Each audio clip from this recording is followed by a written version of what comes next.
Hello students, आप लोग का गैलेक्सी क्लासेस के ऑनलाइन प्लेटफॉर्म में स्वागत है। हम लोग मूल विधि की क्लासेस को कंटिन्यू कर रहे थे और मूल विधि में लास्ट क्लास में एक एक्ट हम लोग ने कंप्लीट किया था, SC/ST एक्ट। और आज एक बहुत इम्पोर्टेंट लॉ शुरू करने जा रहे हैं जिसका आपके एग्ज़ाम में बहुत ज़्यादा वेटेज भी होता है, पेपर में क्वेश्चन आते हैं। उसका नाम है prevention of corruption act. Prevention of corruption act. Prevention of corruption act 1988, इसको शॉर्ट में PC एक्ट बोला जाता है। इसको शॉर्ट में कहते हैं PC act, prevention of corruption act 1988। ठीक है, ये लॉ इंडिया में 1988 में आया था। और 1988 में जो आया उसके पहले भी ऐसा नहीं था कि भारत में भ्रष्टाचार को रोकने के लिए कोई कानून नहीं था।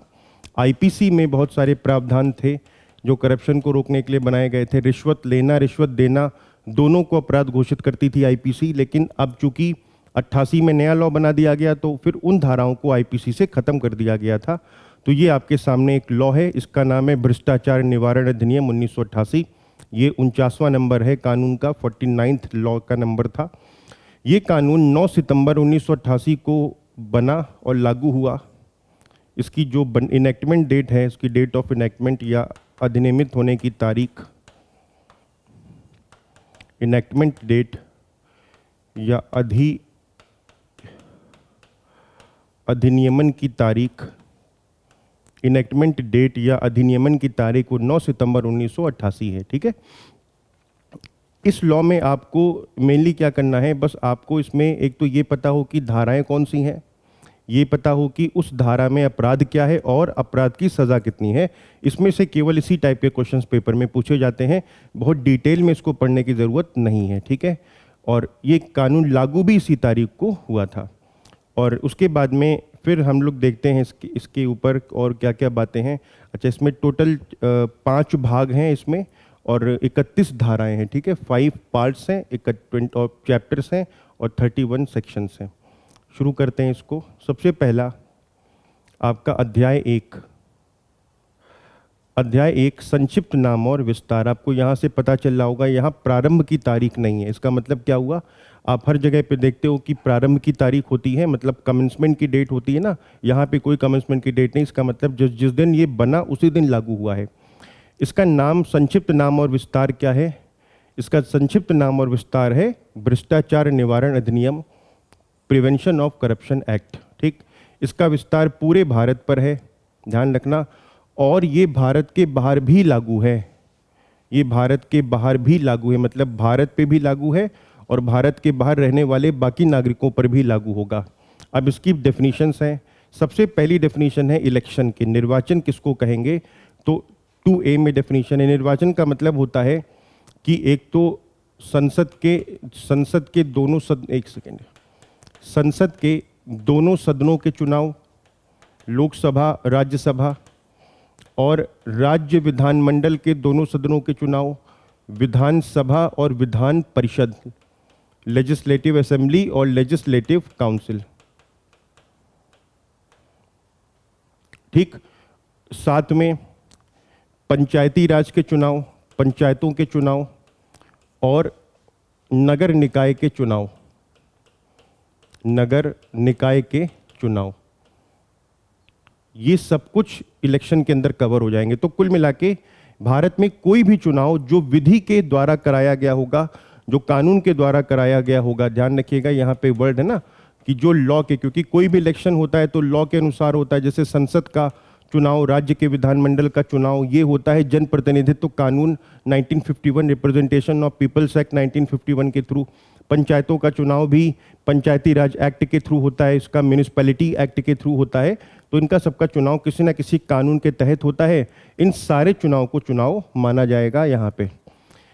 अब आता है, ये आप छोड़ सकते हैं, इंपॉर्टेंट नहीं है, ये इंपॉर्टेंट है, लोक कर्तव्य किसको कहेंगे? तो सिंपल है, पब्लिक ड्यूटी। पब्लिक ड्यूटी, लोक कर्तव्य को कहते हैं पब्लिक ड्यूटी। पब्लिक ड्यूटी का मतलब होता है ऐसी ड्यूटी, वो कर्तव्य जिसको करने से पूरे देश का, राज्य का मतलब यहां पर देश से है, जनता या समुदाय का हित है। मतलब राज्य का, पब्लिक का या कम्युनिटी का, या कम्युनिटी का, राज्य का, जनता का या कम्युनिटी का हित है, ठीक है, उसको कहते हैं पब्लिक ड्यूटी। तो ध्यान रखिएगा, पब्लिक ड्यूटी का मतलब है वो ड्यूटी जिसको करने से राज्य का, स्टेट, यहाँ पे जनता, पॉपुलेशन और कम्युनिटी का हित है। नेक्स्ट आता है आपका अगला पॉइंट है जो सबसे इंपॉर्टेंट है, दैट इज लोक सेवक, क्योंकि ये कानून लोक सेवक पे ही लागू करेगा, ठीक है। भ्रष्टाचार अधिनियम प्राइवेट लोगों पे कभी लागू नहीं करता, ये कानून लागू करता है लोक सेवक पे, पब्लिक सर्वेंट पे। यहाँ पे पब्लिक सर्वेंट की जो डेफिनेशन है वो काफ़ी बड़ी बताई गई है। पब्लिक सर्वेंट, सबसे पहले एक एक करके देखते हैं। वो व्यक्ति जो सरकार की सेवा में है या सरकार के वेतन पर है या सरकार या लोक कर्तव्य के पालन के लिए सरकार से फीस या कमीशन लेता है, ठीक है। तो ध्यान रखिएगा, जो सरकारी, कुल मिला के यहाँ पे सरकारी एम्प्लॉय आ जाएंगे। जो व्यक्ति, कोई व्यक्ति जो सरकार की सेवा या उसके वेतन पर है या किसी लोक कर्तव्य के पालन के लिए सरकार से फीस या कमीशन के रूप में पारिश्रमिक लेता है। उसके बाद में जो किसी लोक प्राधिकरण की सेवा या उसके वेतन पे है, लोक प्राधिकरण का मतलब होता है पब्लिक अथॉरिटी,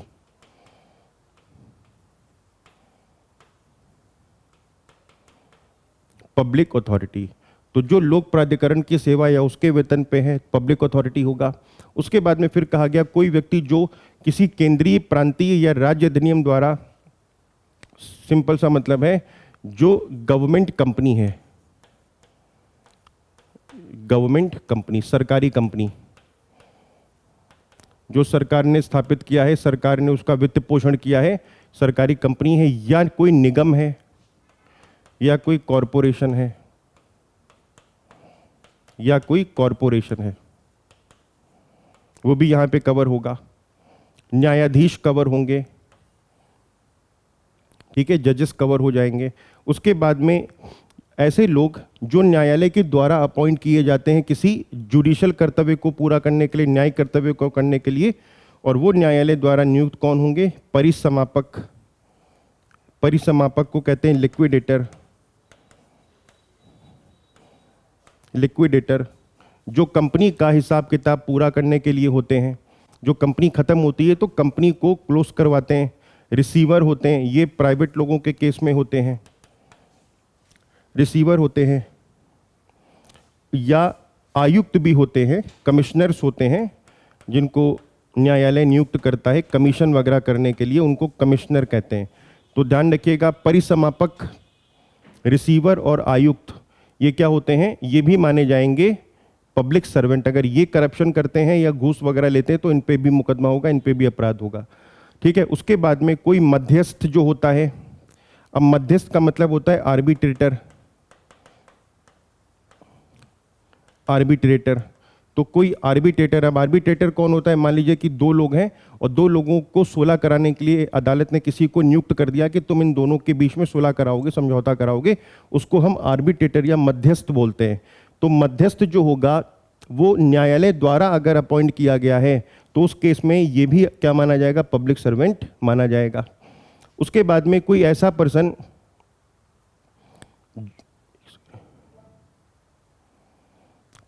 पर्सन जो ऐसे पद को धारण करता है जिसका काम चुनाव सूची से संबंधित होता है, इलेक्टोरल रोल से संबंधित है। जैसे आपने देखा होगा कि जो सरकारी अधिकारी होते हैं उन्हीं को इलेक्शन कमीशन क्या करता है? अपने पास में चुनाव सूची, मतलब निर्वाचक सूची तैयार करने के लिए अपने पास में रख लेता है। तो वो क्या माने जाएंगे? वो भी माने जाएंगे पब्लिक सर्वेंट। इसमें कौन कौन आएंगे? अब ध्यान रखना, इसमें निर्वाचक सूची जिसमें नाम लिखा होता है वोटर्स का, निर्वाचक सूची में, निर्वाचक सूची को तैयार करने में, उसको बनाने में, उसको प्रकाशित करने में या बनाए रखने में या पुनरीक्षित करने में या निर्वाचन के भाग का संचालन करने के लिए जो एम्पावर्ड होते हैं, सशक्त होते हैं, वो भी यहां पर माने जाएंगे पब्लिक सर्वेंट, ठीक है।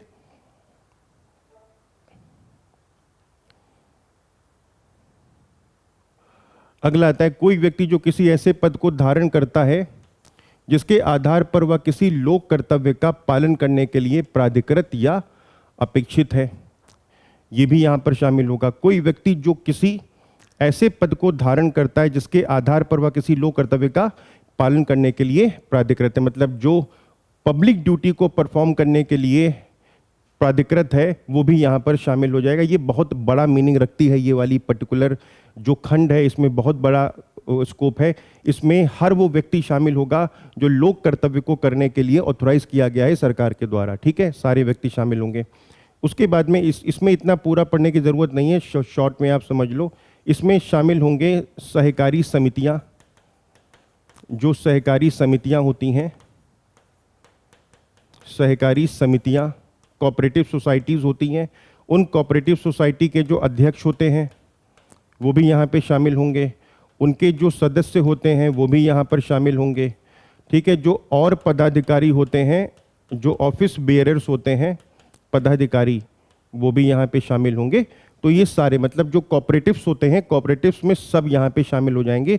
अब वो कोऑपरेटिव सोसाइटी जो होगी वो कृषि के लिए भी हो सकती है, उद्योग के लिए भी हो सकती है और बैंक के लिए भी हो सकती है। तो यहाँ पे देख लीजिएगा, वो कोऑपरेटिव सोसाइटी एग्रीकल्चर के लिए भी हो सकती है, उसके बाद में वो बैंक से संबंधित भी हो सकती है, उसके बाद में वो इंडस्ट्री से संबंधित भी हो सकती है। तो यहाँ पे वो कोऑपरेटिव सोसाइटी इनमें से किसी के लिए भी संबंधित हो सकती है, वो भी उसके अध्यक्ष और उसके सदस्य भी माने जाएंगे पब्लिक सर्वेंट, ठीक है। या कोई किसी विश्वविद्यालय का कुलपति है, किसी विद्यालय का कोई कुलपति है,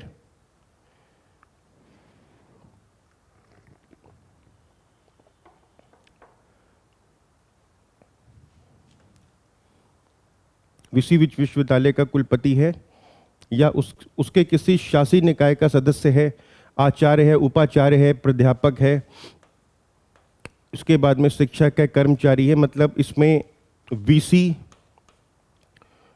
एचओडी, प्रोफेसर,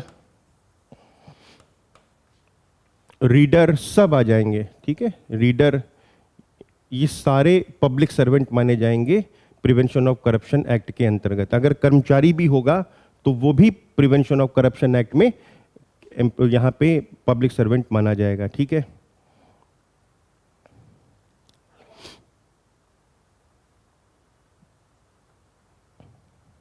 कोई व्यक्ति जो किसी भी रीत में स्थापित किसी शैक्षिक, वैज्ञानिक, सामाजिक, सांस्कृतिक, ध्यान रखिएगा, एजुकेशनल, साइंटिफिक, सोशल, कल्चरल और ऐसी संस्था जो केंद्र सरकार या राज्य सरकार ने बनाई है, उसका वो पदाधिकारी है। मतलब ऐसी संस्था जो केंद्र सरकार या राज्य सरकार ने बनाई है या उससे पैसा लेती है, और वो चाहे शैक्षिक हो, वैज्ञानिक हो, सामाजिक हो या सांस्कृतिक हो, वो भी क्या माना जाएगा, पब्लिक सर्वेंट माना जाएगा। तो यहाँ पे टोटल 12 खंड हैं, ध्यान रखिएगा, ये पेपर में क्वेश्चन आता है, ये 12 खंड है, इन्हीं में बताया गया है कि पब्लिक सर्वेंट कौन माना जाएगा, ठीक है। ये आपके पब्लिक सर्वेंट होंगे।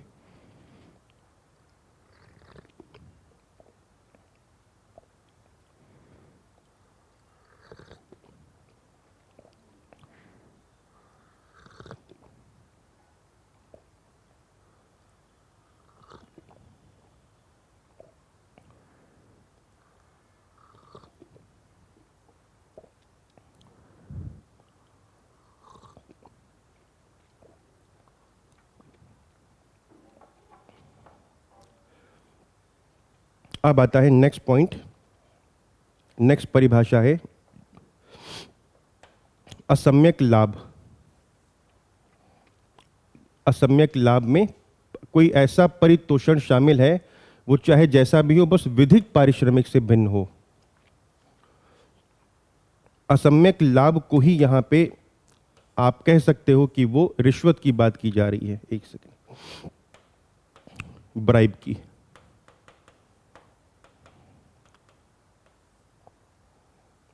और इसकी इंग्लिश होती है अनड्यू एडवांटेज। अनड्यू एडवांटेज मतलब आपको कोई ऐसा लाभ मिल रहा है जिसके लिए आप हकदार नहीं थे, जो आपको विधिक तौर पे नहीं मिलता, जो आपको विधिक तौर पे नहीं मिलता, ऐसा लाभ आपको मिल रहा है। तो यहाँ पे क्या माना जाएगा, यहाँ पे माना जाएगा कि आपने ब्राइब ली है या आपने करप्शन किया है। तो ध्यान रखिएगा, यहाँ पे कोई ऐसा लाभ जो आपको ना मिलता, कब ना मिलता, जब आप इस पोजीशन पे ना होते, तो इसका मतलब है कि वो लाभ आपको इस वजह से मिलता है क्योंकि आप पोजीशन का दुरुपयोग कर रहे हो, मिसयूज कर रहे हो। तो असम्यक लाभ का मतलब होता है अनड्यू एडवांटेज, और परितोषण का मतलब होता है ग्रेटिफिकेशन। क्या होता है? ग्रेटिफिकेशन। ठीक है, अब उसके बाद में परितोषण में क्या क्या शामिल है, इसमें एक्सप्लेनेशन बताया गया है कि धनी परितोषण भी आएगा, मतलब मॉनेटरी ग्रेटिफिकेशन भी आएगा, और ध्यान रखिएगा, सीधी सी बात मैं आपको बताऊं, वो चीज़ें आएंगी जो जिसकी जो वैल्यू में कन्वर्ट की जा सकती हैं वो भी शामिल होंगी, और खुद मूल्य तो शामिल होगा। मतलब ब्राइब का जो पैसा होगा वो तो अपने आप में मनी है ही, वो तो शामिल होगा। साथ में अगर आपको कोई चीज़ मिलती है जो वैल्यू में एस्टिमेट की जा सकती है, वो भी यहाँ पर ग्रेटिफिकेशन में आएगी, वो भी यहाँ पर असम्यक लाभ अनड्यू एडवांटेज के अंतर्गत आ जाएगी। ठीक है, इसको आप छोड़ सकते हैं, बस इतना ध्यान रखना कि असम्यक कहीं पर भी घूस या शब्द रिश्वत जैसा कोई शब्द इस्तेमाल नहीं किया गया, यहाँ पे उसकी जगह पे असम्यक लाभ एक शब्द इस्तेमाल किया गया है। ठीक, तो आप यहाँ पे बिल्कुल भी कंफ्यूज मत होइएगा। अब आता है अध्याय 2, बहुत इंपॉर्टेंट चैप्टर है, चैप्टर नंबर 2। यहाँ से बहुत क्वेश्चन बनते हैं, ध्यान से सुनिएगा। यहाँ पे बहुत सारी बातें सीआरपीसी की भी होंगी, बीएनएसएस की भी होंगी। अध्याय 2 आता है विशेष न्यायाधीशों की नियुक्ति। अब चूंकि स्पेशल कोर्ट बनेगा, अदालत स्पेशल भी होगी, तो जजेस भी स्पेशल होंगे। तो यहाँ पे कहा गया स्पेशल जजेस।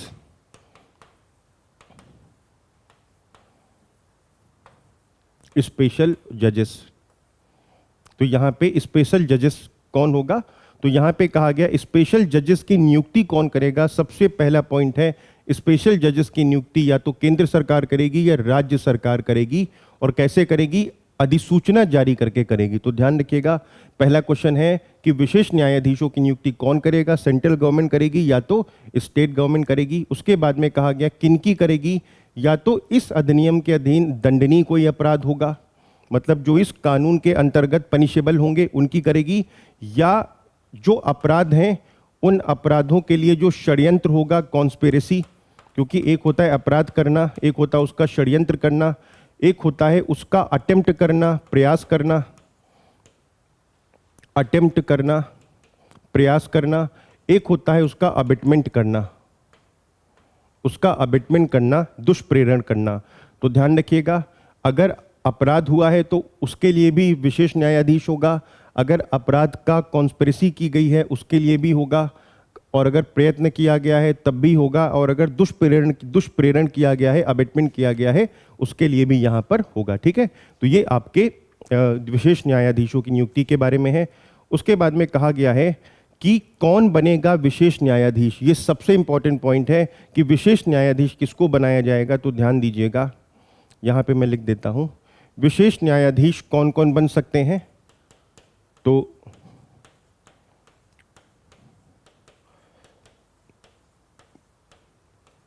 विशेष न्यायाधीश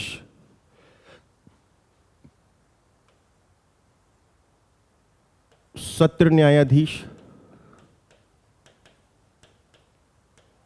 सत्र न्यायाधीश जिसको कहा जाता है सेशन जज,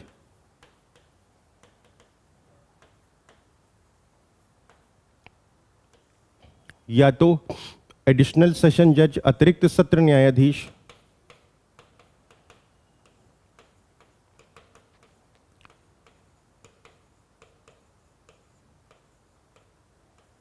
अतिरिक्त सत्र न्यायाधीश हो सकता है, और या तो असिस्टेंट सहायक सत्र न्यायाधीश हो सकता है।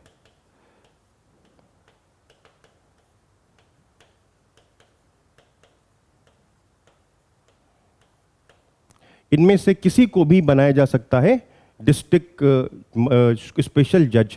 विशेष न्यायाधीश कौन होगा?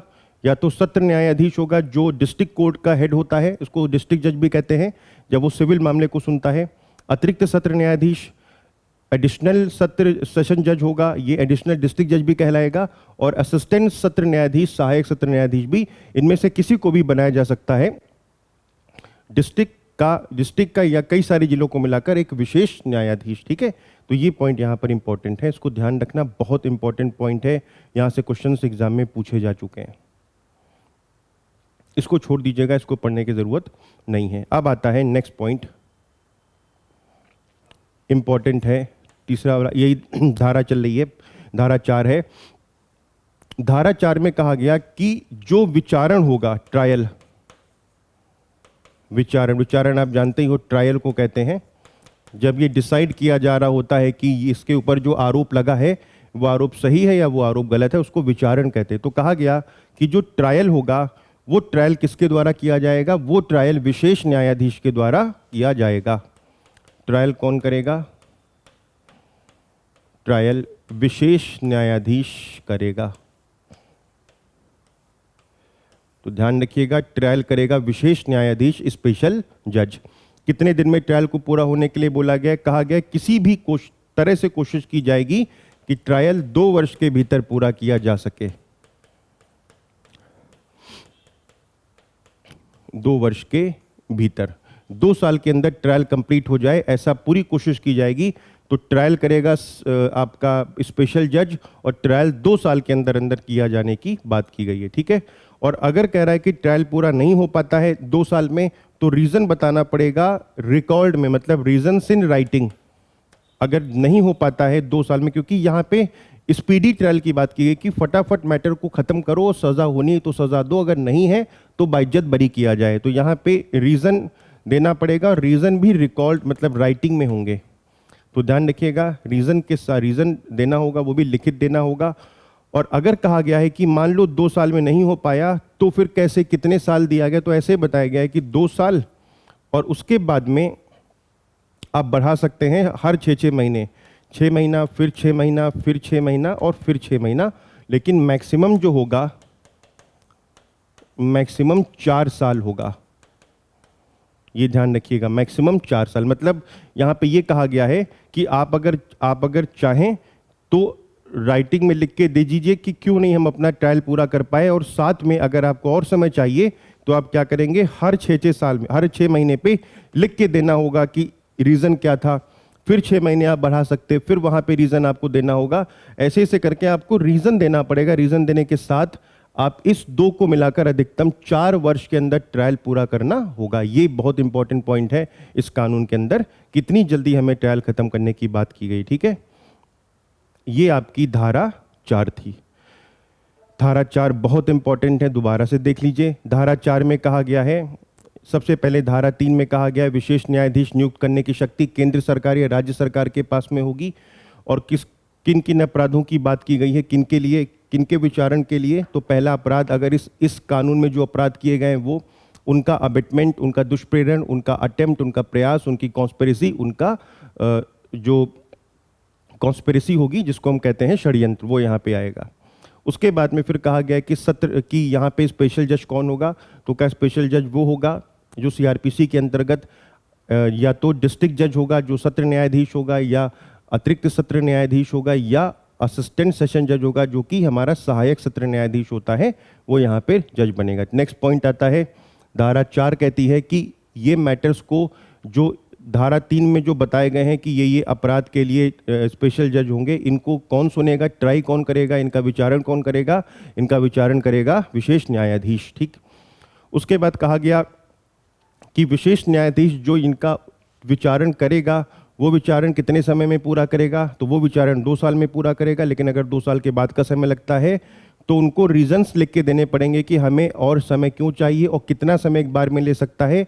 6 महीना लेगा, फिर अगर नहीं पूरा हो पाया फिर रिकॉर्ड करेगा रीजंस को, अगले 6 महीना, फिर अगले 6 महीना, फिर अगले 6 महीना, और टोटल 4 साल तक उसको विचारण करना होगा, ट्रायल कंप्लीट करना होता है, ठीक है। नेक्स्ट आता है प्रक्रिया और विशेष न्यायाधीश की शक्तियां। बहुत इंपॉर्टेंट पॉइंट है, ध्यान रखिएगा, यहाँ से क्वेश्चन पेपर में आ सकता है, ठीक है, जो मैं अंडरलाइन करूंगा। यहाँ पे ये कहा गया,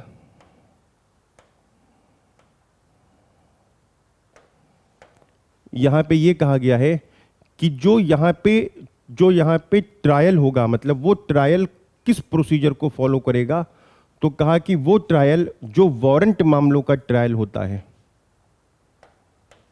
जो वारंट मामलों का ट्रायल होता है वो यहां पर लिया जाएगा, ठीक है। अब वारंट मामलों का ट्रायल क्या होता है देख लीजिएगा। जो वारंट केसेस का ट्रायल होगा, देखिए सीआरपीसी में कई तरीके के ट्रायल बताए गए हैं। अब बीएनएसएस हो गई है वो, जैसे आपका एक होता है सेशन ट्रायल, एक होता है वारंट ट्रायल, एक होता है समन ट्रायल, एक होता है समरी ट्रायल। कई सारे ट्रायल्स होते हैं और दो तरीके के केसेस होते हैं, वारंट केस और समन केस। वारंट केस वो केसेस होते हैं जिनमें ऐसे अपराध को करने का आरोप लगता है जिसकी सज़ा 2 साल से ज़्यादा है। तो जहाँ पे 2 साल से ज़्यादा की सज़ा करने का आरोप लगा है उनको वारंट केस कहते हैं। तो यहाँ पे कहा जा रहा है कि जो ट्रायल विशेष न्यायाधीश करेगा वो कौन सा ट्रायल करेगा, तो वो वारंट ट्रायल करेगा। ध्यान रखिएगा, बहुत सिंपल पॉइंट से आपको मैं बता दूंगा, यहीं से क्वेश्चन आएगा कि वो कौन सा ट्रायल करेगा, तो वो वारंट ट्रायल करेगा। और वारंट ट्रायल कैसे होता है, जो प्रॉपर ट्रायल होता है, जैसे सबसे पहले एफआईआर होगी, एफआईआर के बाद जांच होगी, जांच के बाद चार्जशीट दायर होगी, चार्जशीट को पुलिस रिपोर्ट कहते हैं, फिर मजिस्ट्रेट उसका संज्ञान लेगा, संज्ञान लेने के बाद में फिर उसके बाद में इंक्वायरी करेगा, फिर ट्रायल स्टार्ट होगा। तो वो जो ट्रायल होगा वो ट्रायल वारंट केसेस का ट्रायल होगा। इस बात को ध्यान रखना है। यहाँ पे जो शक्तियाँ हैं और जो प्रक्रिया है विशेष न्यायाधीश की, विशेष न्यायाधीश क्या करेगा, वारंट ट्रायल करेगा। वारंट केसेस का जैसे ट्रायल मजिस्ट्रेट करता है उसी प्रकार से वारंट ट्रायल यहाँ पर किया जाएगा। ठीक है, तो ये पॉइंट यहाँ पे इंपॉर्टेंट है, इसको आप छोड़ सकते हैं, इंपॉर्टेंट नहीं है, पेपर में नहीं पूछेगा, इसको भी छोड़ सकते हैं, इसको भी छोड़ सकते हैं। हाँ, पांचवा हम पढ़ेंगे, पांचवा खंड इंपॉर्टेंट है। इसमें कहा गया कि विशेष न्यायाधीश जिसको भी दोषित करेगा, जो अपराध देगा, तो वो कोई भी अपराध दे सकता है। मतलब यहाँ पे कोई भी दंडादेश दे सकता है, कोई भी दंड दे सकता है।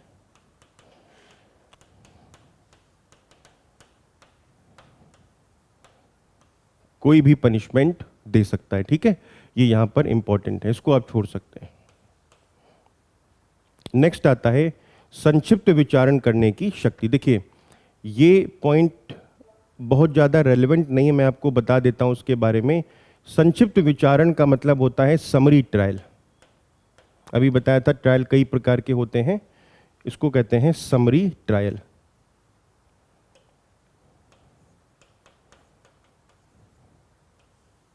समरी ट्रायल, ठीक है। इसमें कहा गया, वैसे तो वारंट ट्रायल होगा, मैंने आपको बताया, बिल्कुल कंफ्यूज नहीं होना, यहीं पर पॉइंट कंफ्यूजन क्रिएट करेंगे। यहाँ पे इस कानून के अंतर्गत स्पेशल जज जो भी ट्रायल करेगा वो वारंट ट्रायल होगा। और वारंट ट्रायल का मतलब होता है वारंट केसेस में ट्रायल। वारंट केसेस वो होते हैं जिनमें सज़ा 2 साल से ज़्यादा की होती है, ठीक।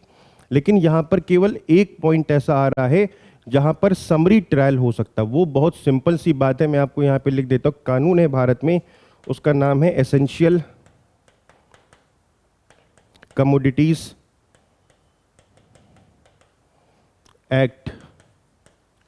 इसको कहते हैं एसेंशियल कमोडिटीज एक्ट। इसको हिंदी में लिखा गया है यहाँ पर आवश्यक वस्तु अधिनियम, ठीक है। आवश्यक वस्तु अधिनियम 1955 का ये कानून है। और इस कानून की जो धारा है वो धारा 12A है, उसका खंड 1 है। धारा 12A है, उसका खंड 1 है। कोई अपराध है इस कानून के अंतर्गत, ठीक, इस कानून के अंतर्गत कोई अपराध है तो उसमें कह रहा है कि उसमें जो ट्रायल किया जाएगा, अगर मान लीजिए कि कोई भी पब्लिक सर्वेंट इस धारा का दोषी पाया जाता है तो जो ट्रायल होगा वो ट्रायल समरी ट्रायल होगा। बाकी सारे केसेस में जो ट्रायल होगा वो वारंट ट्रायल होगा, ठीक। तो यहाँ पे कहा गया है कि यहाँ पे सेशन समरी ट्रायल, और समरी का मतलब होता है जो बहुत तेजी से ट्रायल करके मैटर को खत्म कर दिया जाता है, उसको बोलते हैं समरी। मतलब इसको संक्षिप्त विचारण कहा जाता है, शॉर्ट में होगा संक्षिप्त विचारण।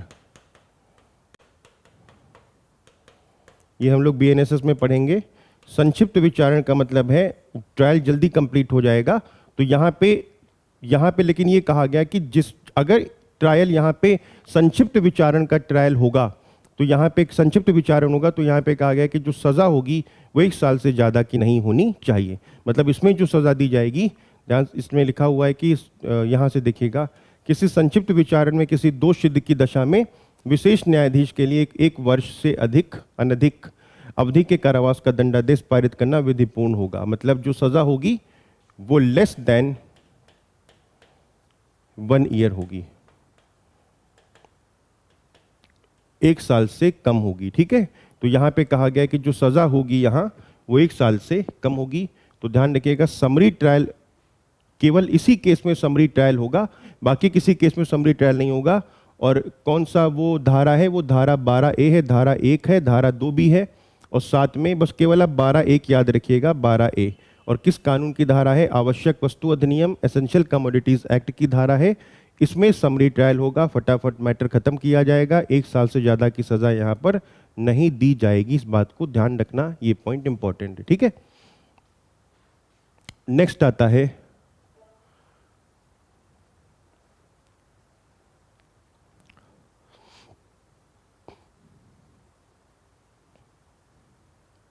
एक मिनट रुकिएगा।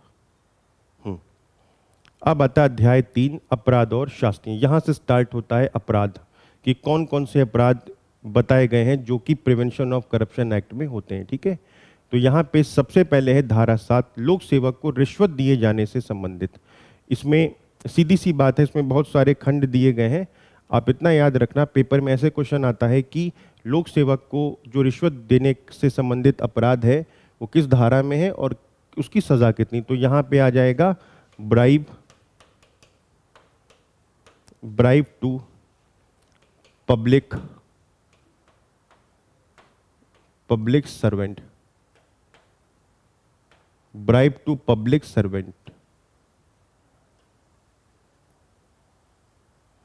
ठीक है, लोक सेवक को रिश्वत देता है अगर कोई, तो वो अब यहाँ पे इन्होंने केसेस बता रखे हैं कि कौन कौन से केसेस होंगे। तो वो या तो स्वयं लेगा या किसी के माध्यम से लेगा, आपको इन्हें पढ़ने की ज़रूरत नहीं है। सिंपल समझिएगा, अगर वो रिश्वत लेता है तो धारा 7 में अपराध बनेगा। और उसकी अब इन्होंने कुछ एग्जाम्पल्स भी दिए हैं, उसको भी छोड़ दीजिएगा। बस एक बात ध्यान रखनी है, उसकी जो सज़ा होगी वो 3 वर्ष से कम नहीं होगी, 7 वर्ष से ज़्यादा नहीं होगी। इसकी जो पनिशमेंट होगी वो ये लिखी हुई है, 3 से कम नहीं होगी और 7 तक की हो सकेगी।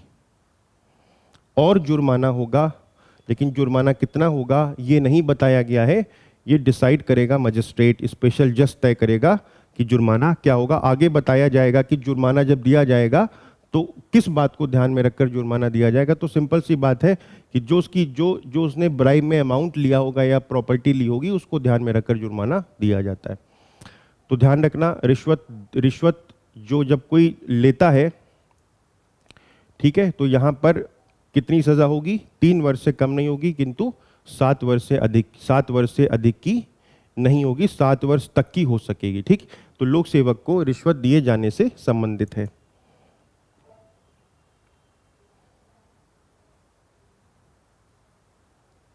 अब आता है धारा 7A।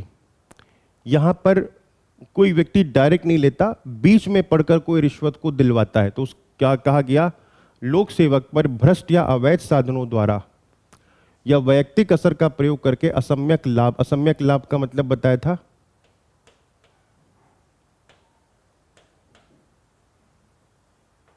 Undue advantage. असम्यक लाभ का मतलब होता है अनड्यू एडवांटेज, यानी कि लोक सेवक क्या करता है, डायरेक्ट नहीं ले रहा है, कोई बीच में पड़ रहा है और वो ब्राइब को दिलवा रहा है। तो ऐसे केस में जो सजा होगी वो 3 साल से कम नहीं होगी, 7 साल से ज़्यादा नहीं होगी। सिंपल है, 3 से 7 के बीच में होगी और जुर्माना होगा। और जुर्माना जो होगा वो मजिस्ट्रेट डिसाइड करेंगे कि वो कितना जुर्माना होगा। ठीक है, अब आता है धारा 8। धारा 8 में रिश्वत दी गई है। ठीक है, रिश्वत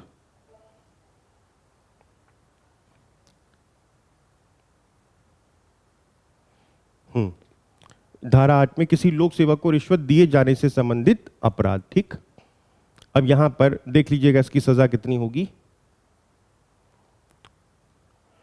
यहां पर 7 वर्ष तक की सजा हो सकती है, मतलब जो देगा वो उसकी बात की जा रही है, और जुर्माना या दोनों। तो ध्यान रखना, यहां पर पहली बार आपने देखा होगा कि यहां पर जो कारावास है, कारावास या जुर्माना किया गया है, या दोनों। ठीक है, तो यहां पर अगर कोई रिश्वत देता है तो उस केस में जो रिश्वत देने वाला पर्सन होगा वो पब्लिक सर्वेंट नहीं होगा। ठीक है, तो उस केस में 7 वर्ष तक की सजा होगी। ध्यान रखिएगा, यहां पर जैसे मान लीजिए कि कभी कभी ऐसा भी होता है कि आप मजबूरी में किसी को रिश्वत दे रहे हो, नहीं तो आपका काम नहीं करेगा, तो ऐसे केस में अपवाद के तौर पे उसको रखा गया है, ठीक। लेकिन एक चीज़ ध्यान रखना है यहाँ पर, जैसे मान लीजिए कि आपसे किसी ने मांगा रिश्वत और आप क्या कर रहे हो, उसको रिश्वत दे देते हो, तो अगर आप 7 दिन के अंदर बता देते हो कि मैंने रिश्वत दिया है, तो आप इस प्रावधान से बाहर हो जाओगे, आप पर अपराध नहीं बनेगा। लेकिन अगर आपने 7 दिन के अंदर नहीं बताया कि आपने रिश्वत दी है, बाद में पता चलता है, तो आप पे यहाँ पे अपराध के कैटेगरी में आ जाएंगे, ठीक।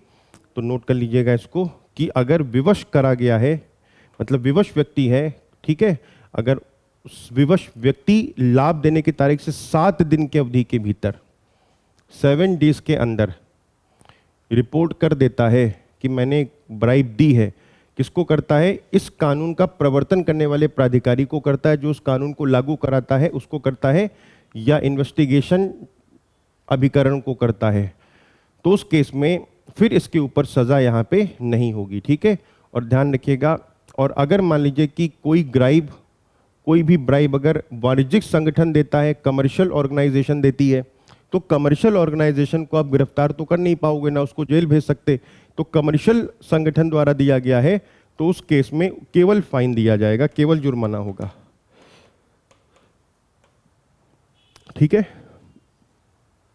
यहां पे केवल, तो अगर कोई लेता है ब्राइब, तो उस केस में पब्लिक सर्वेंट के ऊपर केस चलेगा। प्रिवेंशन ऑफ करप्शन एक्ट में सजा 3 से 7 साल होती है। अगर कोई ब्राइब देता है तो उस केस में यहाँ पे 7 वर्ष तक की सजा है, या जुर्माना है, या दोनों है। लेकिन अगर कोई विवशता के कारण देता है, कंपल्शन में देता है, तो उस केस में फिर वहाँ पे ये केस नहीं आएगा, बट उसको 7 दिन के अंदर बताना होगा कि मैंने ऐसा किया है, रिपोर्ट करना होगा कि मैंने ये रिश्वत दी है, तो वो बच जाएगा, ठीक है।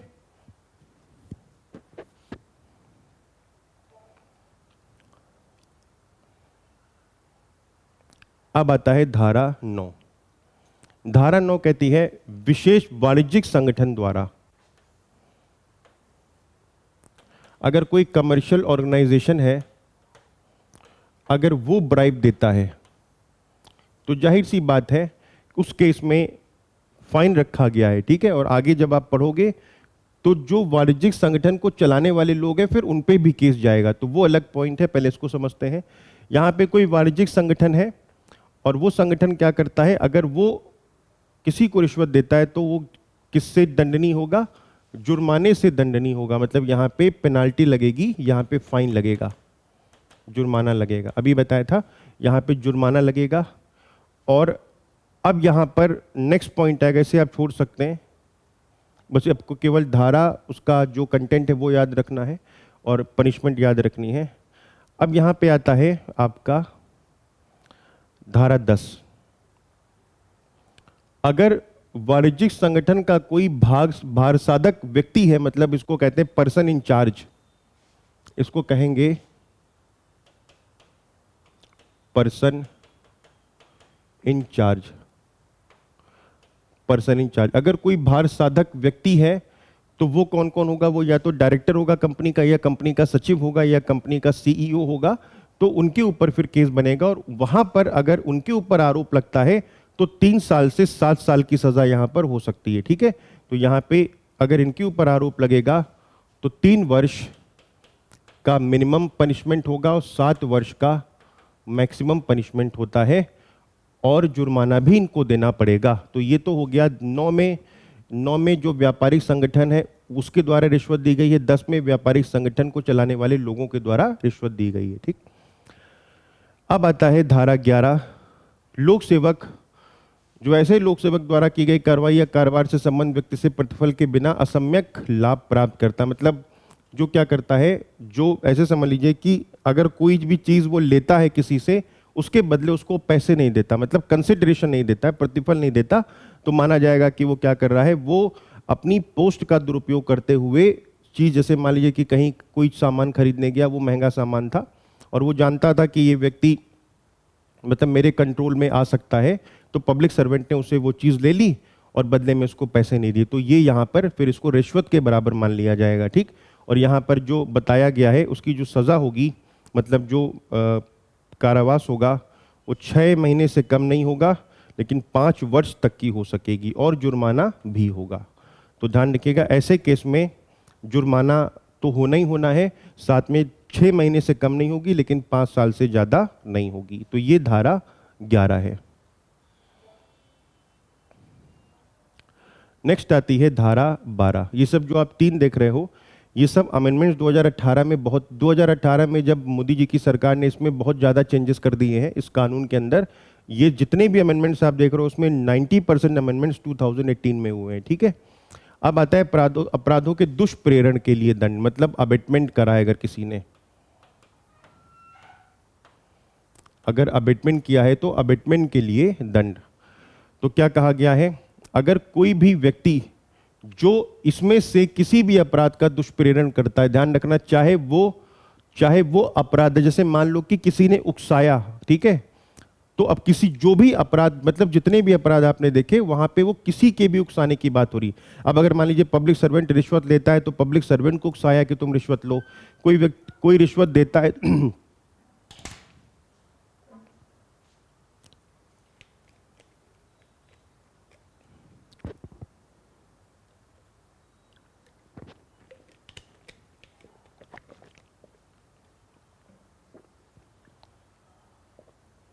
ठीक है, कोई रिश्वत अगर लेता है, उसको उकसाया, रिश्वत देने वाले को उकसाया, या मान लीजिए कि जो कमर्शियल ऑर्गेनाइजेशन है, व्यापारिक संगठन है, उसको उकसाया, तो यहां पे जितने भी अपराध आपने पढ़े, अगर इन अपराधों का दुष्प्रेरण होता है, अबेटमेंट होता है, चाहे वो अपराध हुआ हो बाद में या ना हुआ हो, केवल उकसाना ही अपने आप में अपराध होगा, ठीक है।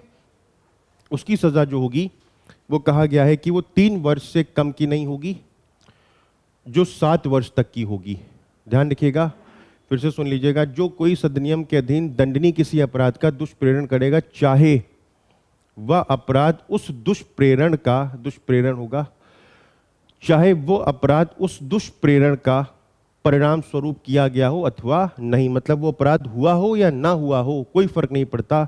अगर दुष्प्रेरण हुआ है तो यहां पे अपराध होगा 3 साल से 7 साल के बीच में होगा, ठीक है। अब आता है धारा 13, लोक सेवक द्वारा आपराधिक अवचार। लोक सेवक द्वारा आपराधिक अवचार, इसको क्रिमिनल मिसकंडक्ट बोलते हैं, मतलब जो अपने पद का दुरुपयोग करते हैं, क्रिमिनल मिसकंडक्ट।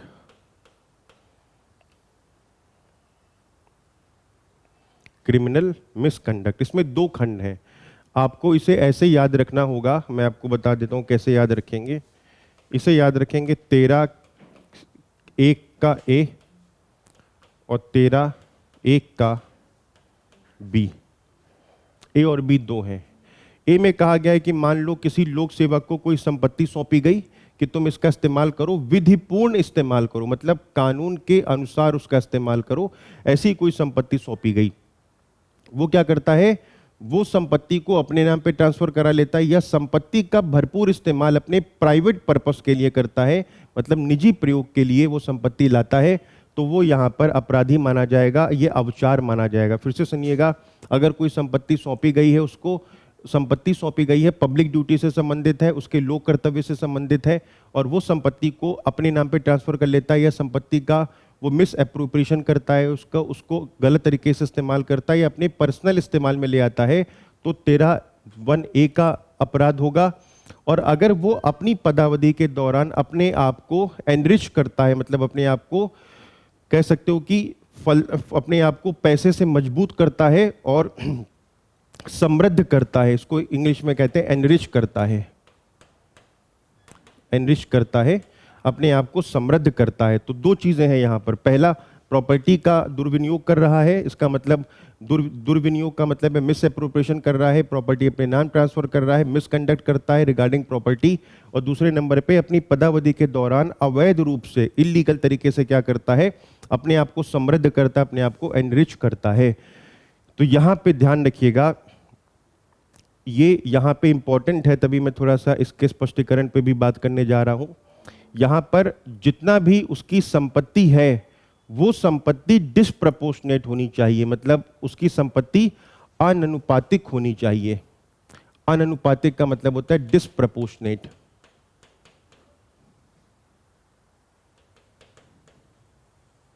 डिसप्रपोर्शनेट होना चाहिए। अब मान लीजिए कि 90,000 रुपये उसकी सैलरी है और उसके पास बड़े शहर में 7-8 मकान बने हुए, और वो मकान उसने जो भी बनाए हैं ये सिद्ध हुआ माना जाएगा कि वो मकान उसने अपने आप को फलने फुलाने के लिए, अपने आप को एनरिच करने के लिए ली गई, जो नंबर 2 में जो उसने पैसा लिया होगा, जो रिश्वत लिया होगा, उससे उसने बनाया होगा, तो वो यहाँ पर माना जाएगा। ठीक है, तो ध्यान रखिएगा, ये उपधारणा कर ली जाएगी, मतलब मान लिया जाएगा, प्रिज्यूम कर लिया जाएगा कि उसने अवैध रूप से अपने को साशय समृद्ध बनाया है, इंटेंशनली एनरिच किया है। यदि वह या उसकी ओर से कोई अन्य व्यक्ति अपनी पदावधि के दौरान किसी समय अपनी आय के ज्ञात स्रोतों से अनुपातिक धनी संसाधन या संपत्ति उसके कब्जे में, मतलब सीधी सी बात है, डिसप्रपोर्शनेट, उसके पास संपत्ति जो है उसका उसकी इनकम से प्रपोर्शन ठीक नहीं बैठता, डिसप्रपोर्शनेट है, तो यहाँ पे माना जाएगा कि उसने वो संपत्ति अपने आप को गलत तरीके से मजबूत करने के लिए फाइनेंशियली बनाई होगी।